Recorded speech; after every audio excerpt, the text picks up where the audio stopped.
I thought my wedding day would be perfect until I found my mother-in-law sobbing in the bathroom, clutching a letter that would change everything. What she told me that day wasn't just her secret. It became the burden that would define my entire marriage and tear our family apart. If you've ever wondered how family secrets can destroy even the happiest moments, stay with me. This story will show you how one hidden truth can ripple through generations. Make sure to subscribe and hit that notification bell. You won't want to miss how this unfolds. Looking back now, I can see the signs were always there. But on that crisp October morning, as I slipped into my wedding dress, I was completely blind to what was coming. The venue was everything I dreamed of: rustic barn decorated with fairy lights and autumn flowers. My bridesmaids were laughing, my mom was crying happy tears, and I felt like the luckiest woman alive. I'd been with Tom for 3 years, and his family had welcomed me from day one. His father, Robert, was this gentle giant who told the worst dad jokes you've ever heard. And his mother, Linda, well, she was everything I'd hoped for in a mother-in-law. She taught me her famous apple pie recipe, included me in family traditions, and always made sure I felt like I belonged. The only thing I noticed was how she sometimes got this distant look in her eyes, especially during family gatherings. But everyone has their moments, right? That morning, about 2 hours before the ceremony, I realized I'd forgotten my emergency lipstick in the bridal suite bathroom. When I walked in, I found Linda sitting on the closed toilet seat, holding what looked like a handwritten letter. She was crying, not the happy wedding tears kind of crying, but the deep, soul-crushing kind that makes your whole body shake. "Linda? What's wrong?" I asked, rushing to her side. My first thought was that someone had died, or maybe she was having second thoughts about Tom marrying me. But when she looked up at me with those red, puffy eyes, I knew it was something much bigger. "I can't do this anymore," she whispered, clutching that letter like it was going to disappear. "I have to tell someone, and it has to be you." I knelt down beside her, my wedding dress pooling around us on the bathroom floor. "Tell me what?" She took a shaky breath and held up the letter. "This came in the mail yesterday. I've been carrying this secret for 30 years, and I thought I could take it to my grave. But they found me." My heart started racing. "Who found you?" "My daughter," she said, and the words hit me like a physical blow. "The daughter I gave up for adoption 30 years ago." I stared at her, trying to process what she'd just said. Tom had never mentioned having a sister. Neither had Robert. In all the family stories, all the photo albums, there was no trace of another child. "Linda, I don't understand. Tom doesn't have a sister." "He doesn't know," she said, fresh tears streaming down her face. "Nobody knows. I was 17 when I got pregnant. The father was my high school boyfriend, and when I told him, he disappeared. My parents were furious. They sent me away to live with my aunt in another state for the pregnancy, and I gave the baby up for adoption." She unfolded the letter with trembling hands. "Her name is Helen. She's been looking for me for 5 years. The adoption agency finally gave her my information, and she wrote this letter." She sent a picture. Linda showed me a photo that had fallen from the letter. It was a woman about Tom's age, with the same dark eyes and dimpled chin. There was no mistaking the family resemblance. "She lives here," Linda continued. "She's been living in the same town as us for 8 years. She works at the library downtown. I've probably seen her 100 times and never knew." I felt like the air had been sucked out of the room. "Does Robert know?" "No," she said firmly. "I met Robert when Helen was 2. I told him I'd never been married, never had children. We built our whole relationship on that lie. Then Tom came along, and he was my fresh start, my chance to be the mother I couldn't be to Helen." I sat back on my heels, my mind racing. "Linda, you have to tell them." "I can't." she said, grabbing my hands. Not today. Not on Tom's wedding day. This is supposed to be perfect for him. For you. I won't ruin it with my mistakes. But they deserve to know, I said gently. Tom has a sister. Robert has a stepdaughter he's never met. Promise me, she said, her grip tightening on my hands. Promise me you won't say anything today. Let Tom have his perfect wedding. I'll figure out what to do after. I should have said no. I should have insisted she tell the truth right then and there. But looking at her broken face, thinking about Tom's excitement, about all our guests waiting outside, I made the worst decision of my life. Okay, I said, but Linda, you have to tell them soon. She nodded, wiping her eyes. I will. I promise. But as we walked out of that bathroom, and I watched Linda slip back into her role as the happy mother of the groom, I knew she had no intention of ever telling anyone. And suddenly, her secret had become my secret too. The ceremony was beautiful, just like we'd planned. Tom looked handsome in his navy suit. Robert walked me down the aisle when my own father couldn't be there, and Linda smiled and cried at all the right moments. But every time I looked at her, all I could see was that letter and the weight of what she was carrying. During the reception, Robert gave a speech about family and honesty, about how proud he was to welcome me into their family. He talked about the importance of trust and communication in marriage. Every word felt like a knife twisting in my chest because I was sitting there knowing his whole family was built on a lie. Tom and I went on our honeymoon to Hawaii, and I tried to push Linda's secret to the back of my mind. But it was always there, coloring everything. When Tom talked about his childhood, I wondered what Helen's childhood had been like. When he mentioned being an only child, I wanted to scream that he wasn't. 3 months after our wedding, I started noticing changes in Linda.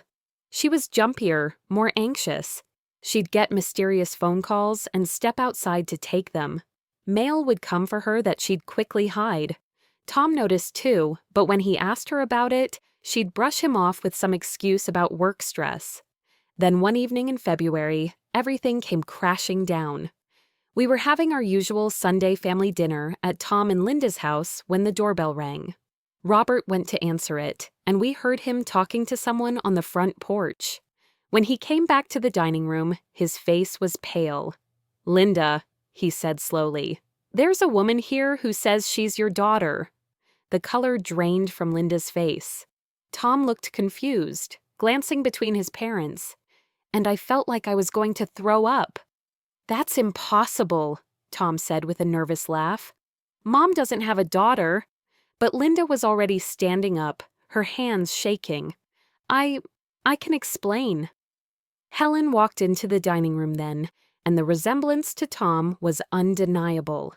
Same dark hair, same green eyes, same stubborn set to her jaw. She was carrying a manila folder and looked like she hadn't slept in days. "I've been trying to reach you for months," Helen said to Linda. "I left messages, sent letters. When you didn't respond, I decided to come in person." Robert sat down heavily in his chair. "Linda, what is she talking about?" Linda looked at me then, and I saw the plea in her eyes. But I couldn't help her this time. The truth was standing right there in our dining room, and there was no hiding from it anymore. "I had a baby before I met you," Linda whispered to Robert.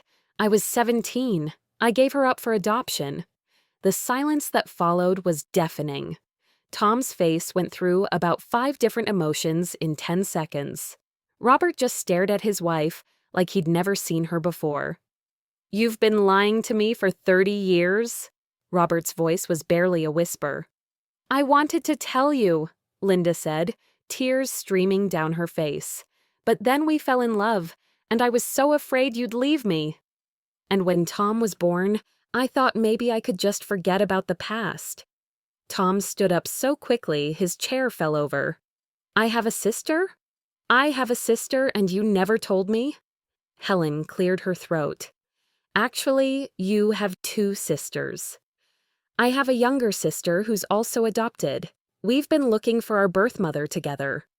The room exploded then. Robert stormed out, slamming the front door behind him. Tom started pacing, running his hands through his hair and muttering to himself.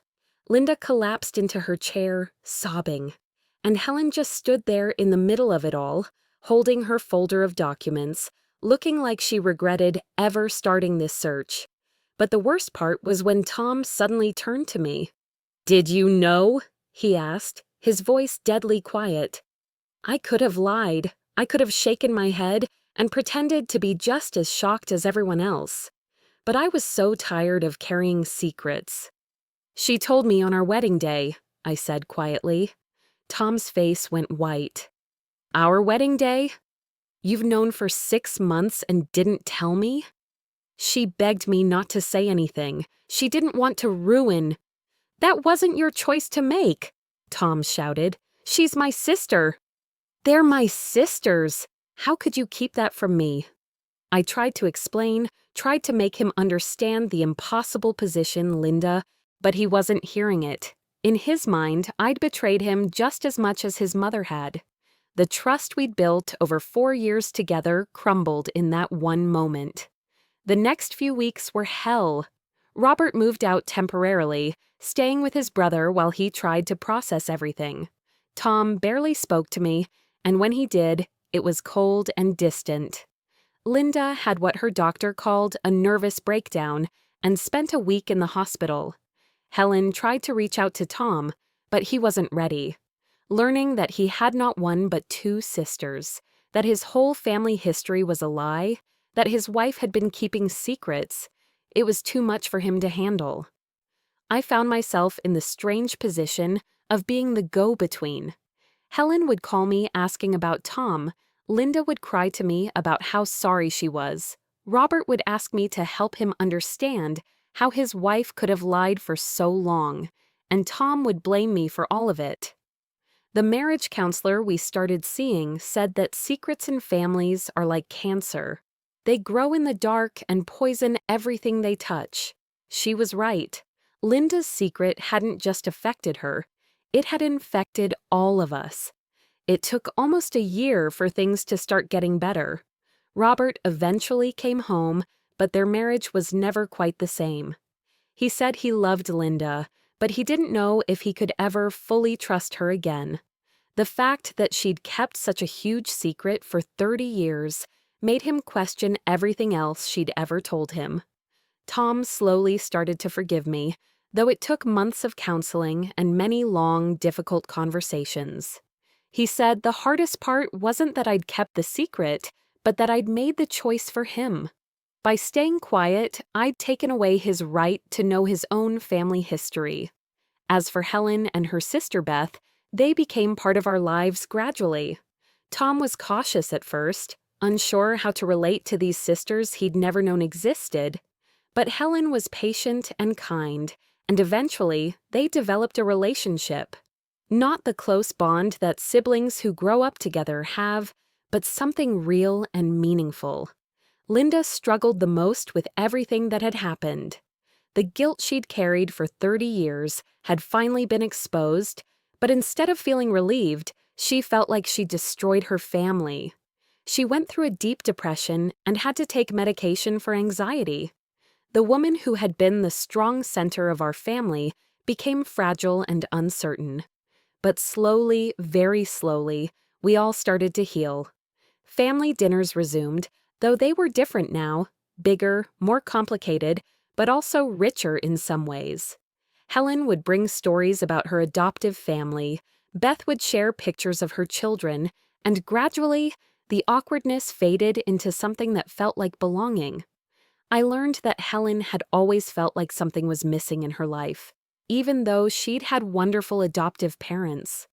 Knowing where she came from, seeing her own features reflected in Tom's face, understanding her genetic history, all of that gave her a sense of completeness she'd never had before.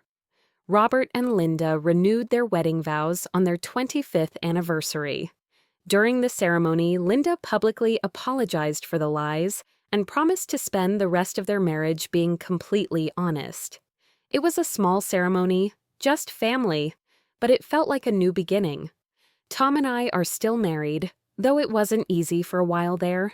The whole experience taught us both that marriage isn't just about the promises you make to each other, but about how you handle the secrets and surprises that life throws at you. We learned to communicate better, to trust each other more completely, and to never let outside pressures make us keep secrets from each other. Looking back, I still don't know if I made the right choice that day in the bathroom. Part of me thinks I should have insisted Linda tell the truth immediately, but part of me understands why I didn't. Sometimes you make split-second decisions that seem right in the moment, but have consequences you never could have imagined. What I do know is that secrets have power, and that power usually destroys more than it protects. Linda thought she was protecting her family by keeping quiet about Helen and Beth. But in the end, her silence hurt everyone, including the daughters she was trying to forget. The other thing I learned is that family is complicated. It's messy and painful and full of difficult choices, but it's also resilient. Love doesn't always conquer all, but it can survive more than you think it can. Helen and Beth are part of our family now. They come to birthdays and holidays. They call Linda Mom sometimes, and their children call Tom Uncle. It's not the family any of us expected, but it's the family we have, and we've learned to make it work. Linda still carries guilt about the choices she made when she was 17, but she's also learned to forgive herself. She says that finding her daughter